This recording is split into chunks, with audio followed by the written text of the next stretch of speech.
Good morning. Am I now live? Can you see me? I've been having technical issues again. Sorry, I'm feeling a little bit flustered now. Welcome to Shipmates. No introduction music this morning because we're already late starting. So I think we'll just have to dive straight in and hope people manage to join us very soon. This is Shipmates from St Simon's in Southsea. My name's Andrea and I'm Children and Families Pastor here. We're going to start this morning in a minute with some worship. Before we do, I'd just like to remind you, someone's joined us. Sorry, I'm late. Thank you for joining us. I'd just like to remind you that I'd like you to have a square piece of paper with you after we've finished worshipping. Now, my piece of paper was a rectangular shaped piece of paper, but to make it into a square, I folded it along the diagonal and cut the extra bit off. So if you could do that too, if you haven't already got your square piece of paper ready for after the worship, if you could grab one now, that would be really good. Give me a wave and let me know you're here. Good morning, everybody. And we are going to start with some celebration music. We've had a mixed week, haven't we? We've had rain, we've had sunshine. I expect you've had good times, you've had bad times.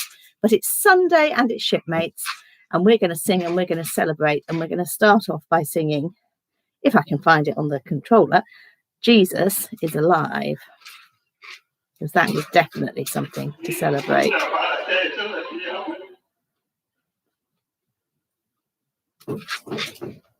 There we go. Morning, Matthew. Morning, Emily. Morning, Mick. You ready to sing? 1, 2, 3, Jesus is alive. 1, 2, 3, Jesus is alive. He died for you and me, but on day 3, Jesus rose again.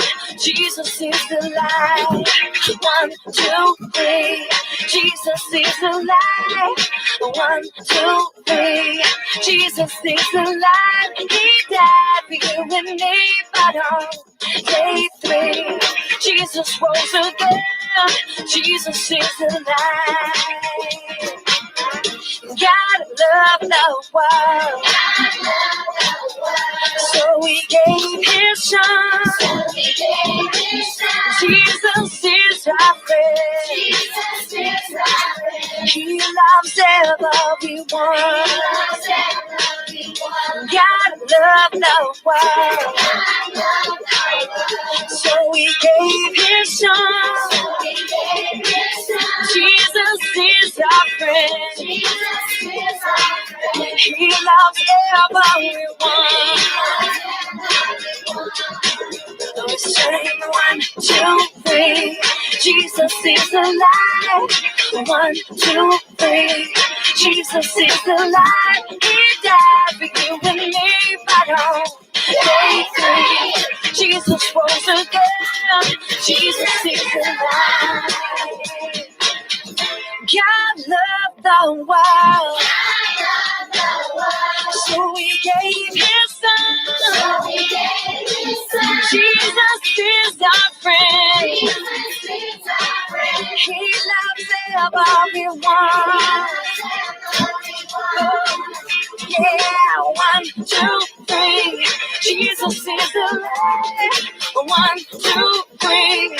Jesus is alive. He died for you and me, but on day 3, Jesus rose again. Jesus is alive. Jesus rose again. Jesus is alive. Jesus rose again. Now Jesus is alive.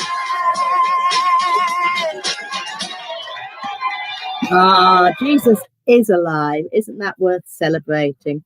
Sorry, I'm giggling because I've just read Chris's comments that he dreamt that I was ill on the nativity play and he took charge. Chris, you would have done an amazing job. And if not, Matthew would have taken over anyway, wouldn't he? And Emily, they'd got it sorted. So, welcome today. We are happy because Jesus is alive. Now, excuse me, I'm not getting unwell. Don't worry, Chris, you don't have to take over. That piece of paper, a square piece of paper for my volunteers at home. Could you go and find it for me and grab it? I'm going to put, you're supposed to do this sort of thing on a flat table, which is a bit difficult if you're sitting in front of a laptop. So I'm going to put my easel up like that and hope that you can see what I'm doing. And I'm going to put it here. So if everybody's got a square of paper, you might have already folded it into a triangle when you were making it into a square. If not, that's your first thing. So take a point from over here to the point opposite, fold it over very carefully so the points line up, and then make a fold and give it a good rub. There we go. And when you've got that good triangle shape, just as you folded it over, we're going to open it up again. And we're going to make another triangle shape going another way. So your point at the top of the fold is going to go all the way down here to the point at the bottom of the fold. Get them lined up. Make a good fold. Give it a rub. You're watching carefully and trying to do exactly what I'm showing you, exactly what I'm doing. And then we open it up again. So now you should have a square piece of paper and some lines going through it made by your folds. Lines like a cross. Okay, now we're going to turn the paper all the way over. There we are. And we're going to make some more lines in it. This time we're going to make straight lines going all the way across. So you've got to line up two corners this time. This top corner and this top corner. You've got to come all the way down to touch this bottom corner and this bottom corner. Might help if you hold it in the middle just to help it fold to start off with. There we are. This corner matched up. This corner matched up. Make it as neat as you can, and when they're matched up, give us a fold. There we are. When you've got a good fold, looking like a rectangle now, you can open it up again. Got one more fold to do. It's going to be the fold that goes along this line. You're going to take this corner, and you're going to take this corner, and you're going to bring them all the way over these corners. Finger in the middle again to help you fold over. And going the other way, line up those corners really carefully and rub down the fold. So now we've got a rectangle that's going another way, a bit like a door, this one. And guess what? We're going to open it up again. Ready? Open it up. So now we've got a great star on our piece of paper. You should have a crease going from the corner to corner and from the middle to the middle. And if your piece of paper looks like that, it's time to turn it all the way over again. And this time, this is where we start to make it into something. You know how we put our fingers in the middle when we were making the fold? You put your finger in the middle again, and you're going to take the end of this line and the end of this line, going in a straight line across your paper, and we're going to bring them together like that. I don't know what that looks like now. Some sort of a bow. We should have them with the folds in the middle, folded up together.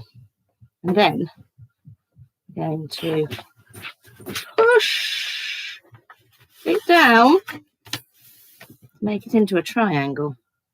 Now that's a bit tricky if you can't see it in real life, so I'm going to do it again. Piece of paper, finger pushed down in the middle. It should pop up a little bit if your folds are really crisp. And this side are coming together. Pinch them together. You're going to lay it down on the table. Oh, look, it's starting to make a triangle at the bottom already, isn't it?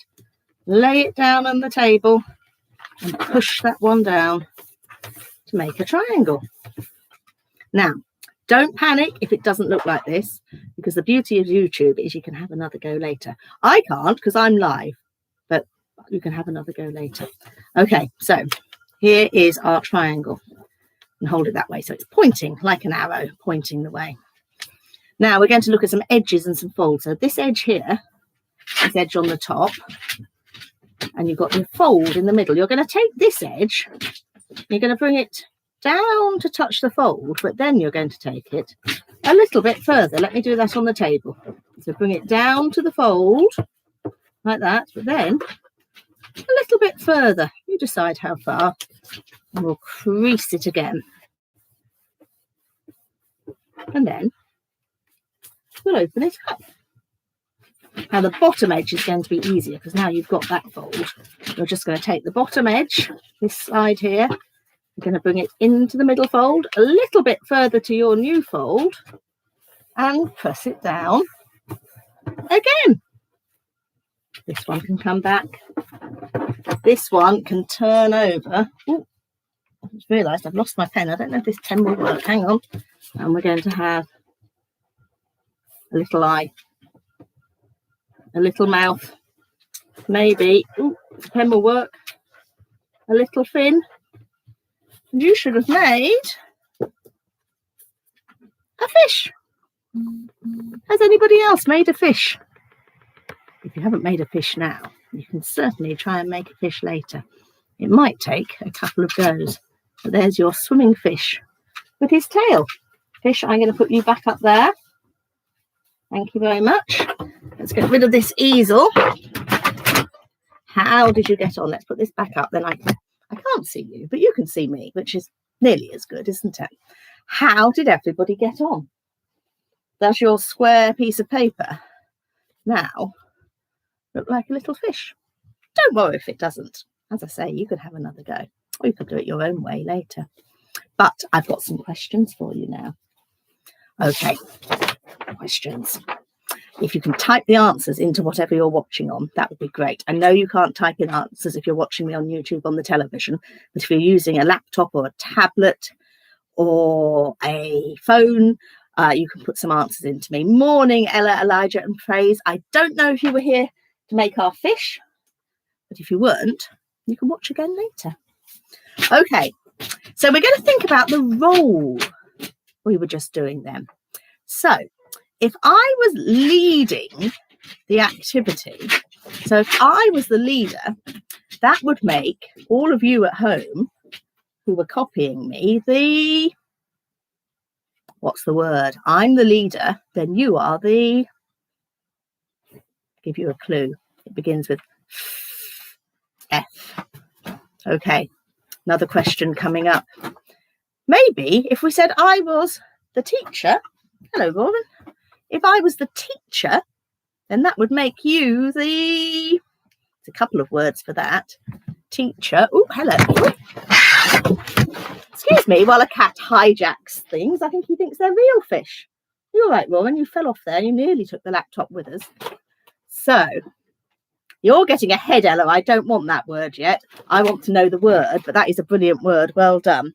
If I was leading, then you would what? And if I was the teacher, oh, Emily's fish is nearly there. Oh, well done. Elijah says, if I was the teacher, then you would be the pupils. That's exactly right. So if I was the leader, you would be, haven't got that word yet. If I was the teacher, then you would be the pupils. And the last one, this might be more one for the grown-ups because this is a bit of a tricky word.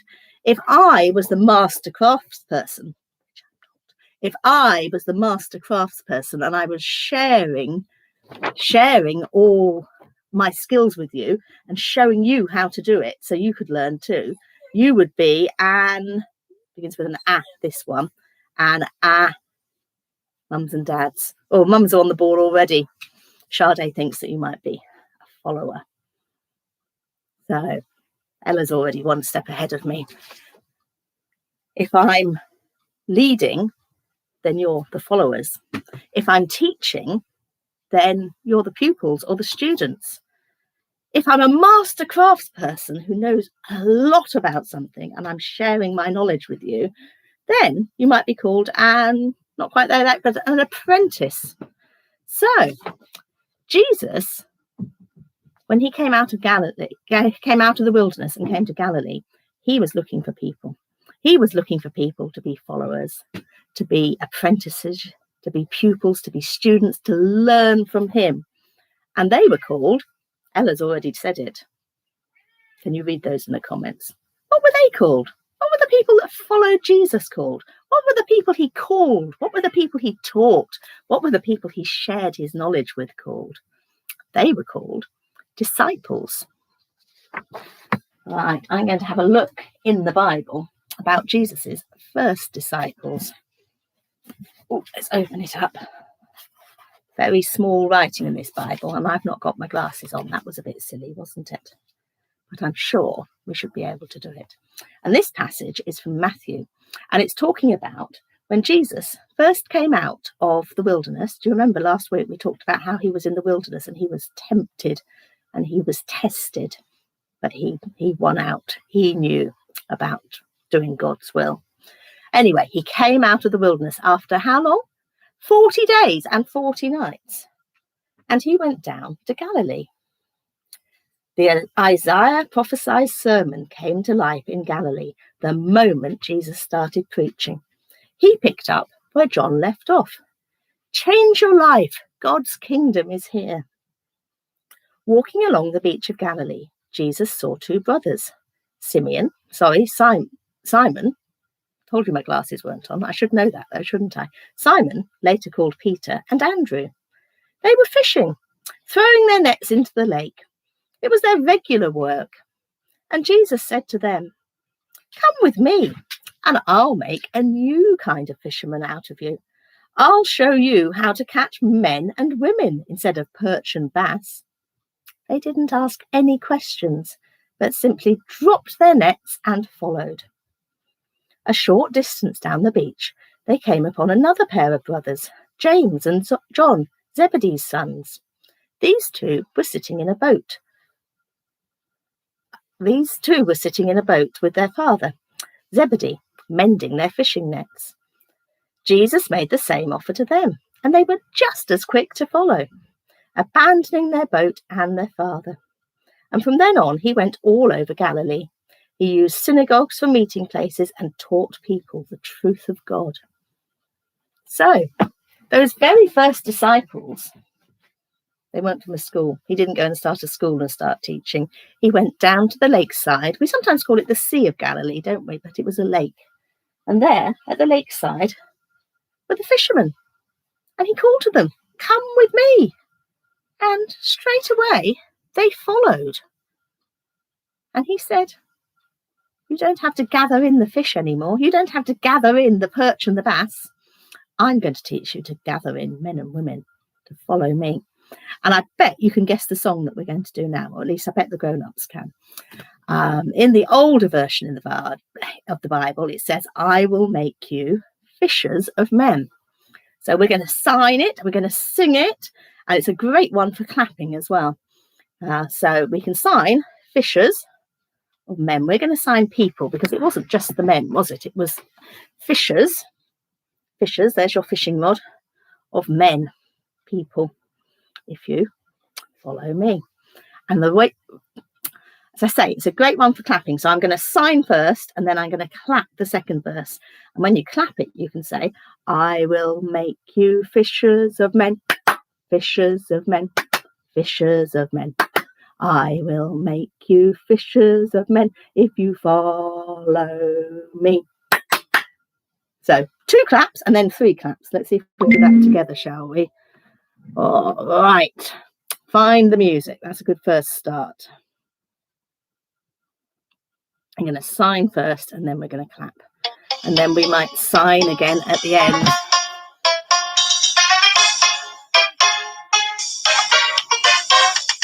I will make you fishers of men, fishers of men, fishers of men. I will make you fishers of men if you follow me. If you follow me. If you follow me. I will make you fishers of men if you follow me. Are you ready to clap? I will make you fishers of men, fishers of men, fishers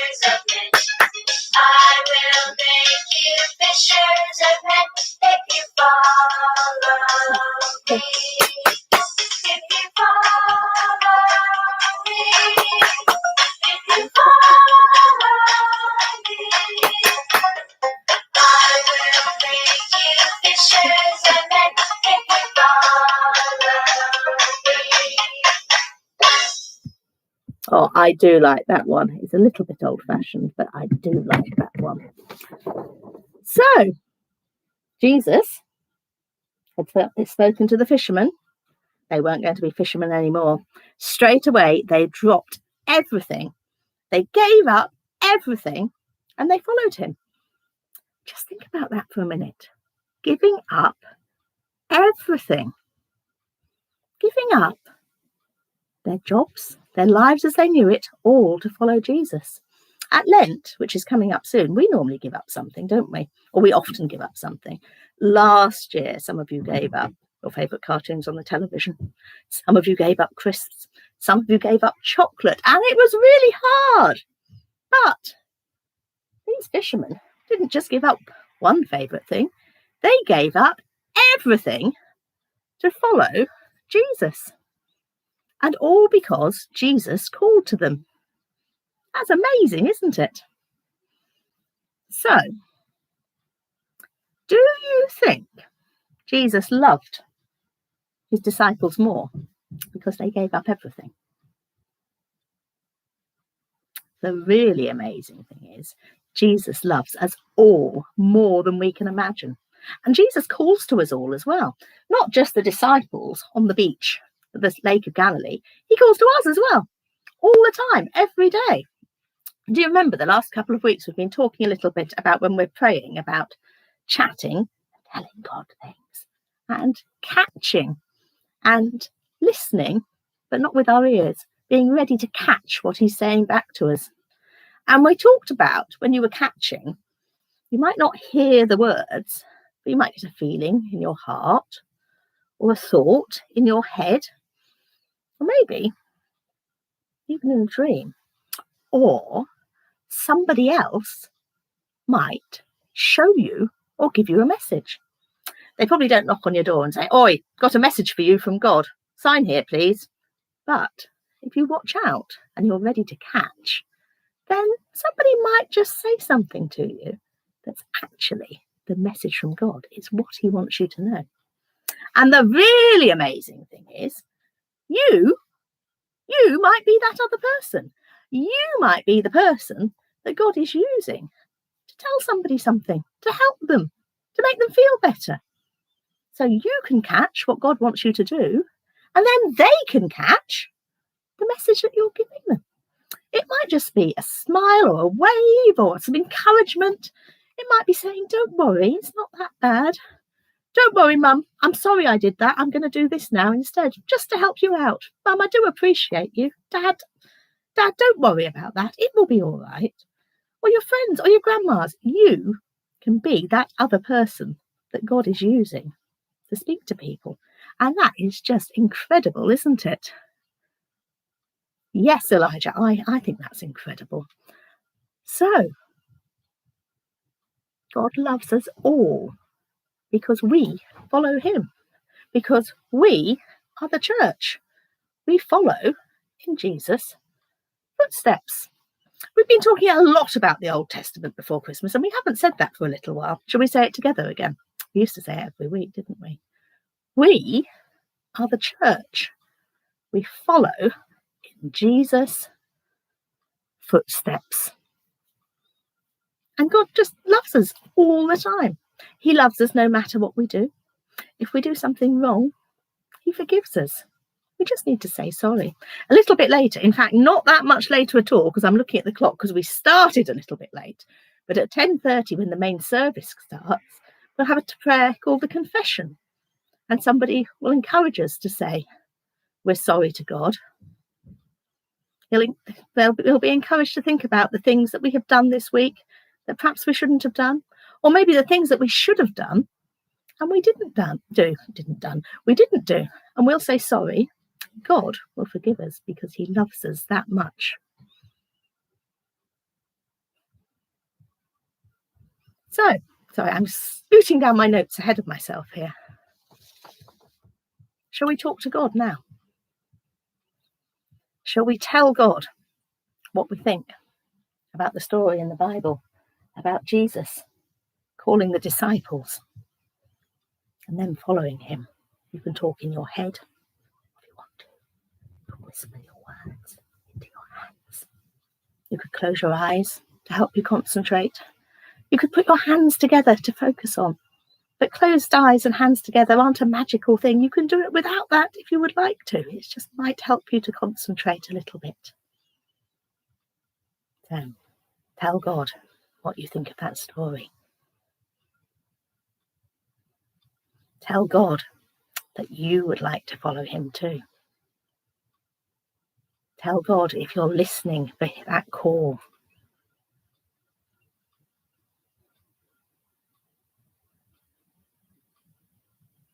And ask God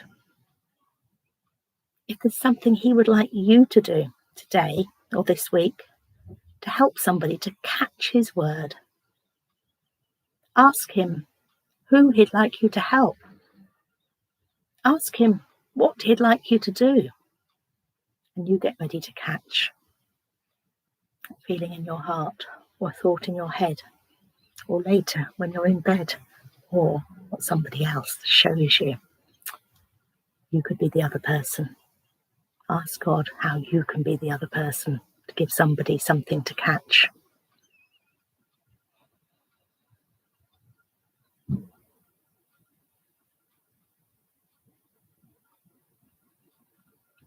I'm going to put another song on. You can keep chatting and catching if you want to. I'm aware Mick's watching, and we've got to move out of the way for the next service in a minute. But before we do, we're going to sing Bigger Than Big, because God is so amazing. He is bigger than big. Oh, bigger than my laptop screen. God, you made our big blue sky.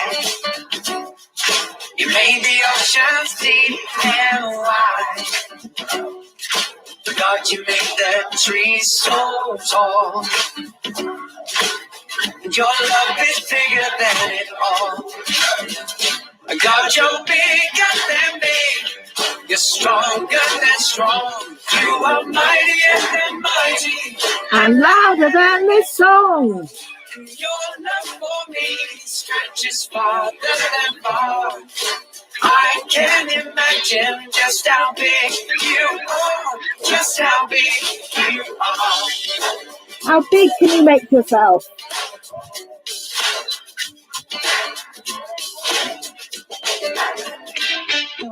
God, you made our big blue sky. You made the oceans deep and wide. God, you made the trees so tall. And your love is bigger than it all. God, you're bigger than big. You're stronger than strong. You are mightier than mighty. And louder than this song. And your love for me stretches farther than far. I can't imagine just how big you are. Just how big you are.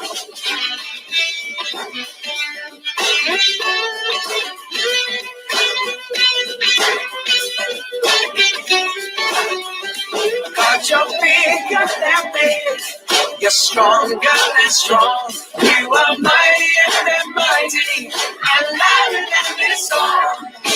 Your love for me stretches farther than far. I can't imagine just how big you are. Just how big you are. Oh, I can't imagine just how big you are. Just how big you are.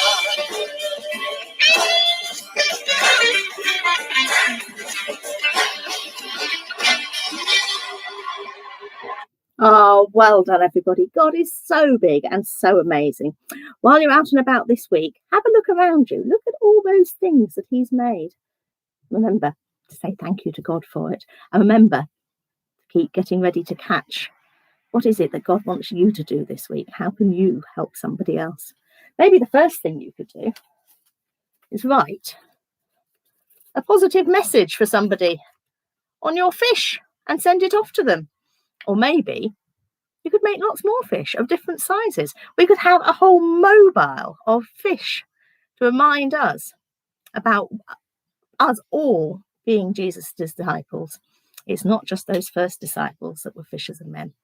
We are all Jesus's disciples, and we're all ready to do his work. But we've got to go because grown-up service is starting very soon, and I've talked for too long this morning. I'm sorry it took a little while to get going.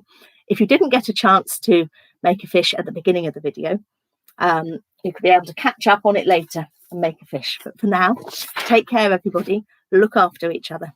Goodbye. God bless. I'll see you all soon. Bye.